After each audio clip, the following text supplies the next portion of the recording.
आज हम देखेंगे घूर्णन सममिति से संबंधित कुछ उदाहरण।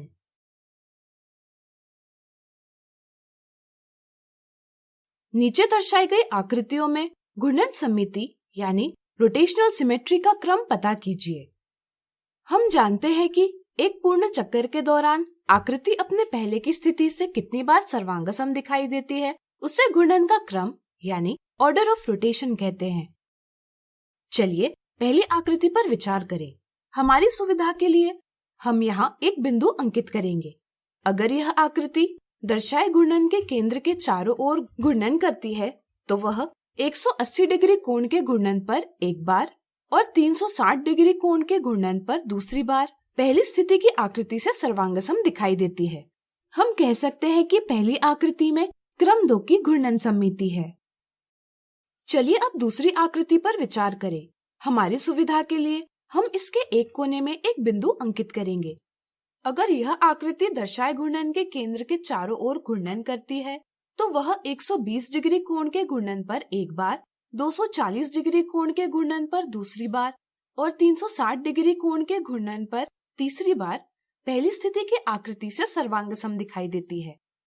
हम कह सकते हैं कि दूसरी आकृति में क्रम 3 की घूर्णन सममिति है। अब चलिए तीसरी आकृति की बात करें। अगर यह आकृति दर्शाए घूर्णन के केंद्र के चारों ओर घूर्णन करती है तो सिर्फ 360 डिग्री के घूर्णन पर वह पहले स्थिति में दर्शाई आकृति से सर्वांगसम होती है, यानी कि तीसरी आकृति में क्रम 1 की घूर्णन सममिति है। अगला उदाहरण, क्या नीचे दर्शाई आकृति सममित है? यदि है तो घूर्णन का क्रम ज्ञात कीजिए। अगर घूर्णन के बाद आकृति पहले आकृति से सर्वांगसम है तो हम कहते हैं कि आकृति में घूर्णन सममिति है। चलिए पता करें कि दी आकृति में घूर्णन सममिति है अथवा नहीं। हमारी सुविधा के लिए हम यहाँ एक बिंदु अंकित करेंगे जिससे हम घूर्णन की स्थिति को समझ सके। अब चलिए दर्शाए गए घूर्णन के केंद्र के चारों ओर आकृति को घुमाते हुए ज्ञात करें कि इसमें घूर्णन सममिति है अथवा नहीं।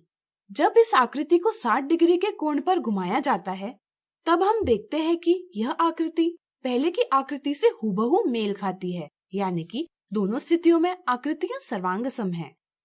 इस तरह हम कह सकते हैं कि इस आकृति में घूर्णन सममिति है। चलिए घूर्णन का क्रम ज्ञात करें। हमें 60 डिग्री के कोण पर घूर्णन करने पर पहले आकृति से सममित आकृति प्राप्त हुई है। इसी तरह हम देखते हैं कि आकृति को 120 degree, 180 degree, 240 degree, 300 degree, 360 degree के कोणों पर घुमाने पर भी हमें पहले आकृति से सममित आकृतियां प्राप्त होती है। इस तरह से हम कह सकते हैं कि दी आकृतियों में क्रम 6 की घूर्णन सममिति है। इन कोणों को देखकर हम कह सकते हैं कि घूर्णन सममिति में सभी कोण पहले कोण के गुणज यानी मल्टीपल है। यह सभी स्थितियों के लिए सत्य है। अब आप स्वयं पता कीजिए कि अंग्रेजी के बड़े अक्षरों में ऐसे कौन से अक्षर हैं जो 180 डिग्री के कोण पर घूर्णन करने पर सममित होते हैं।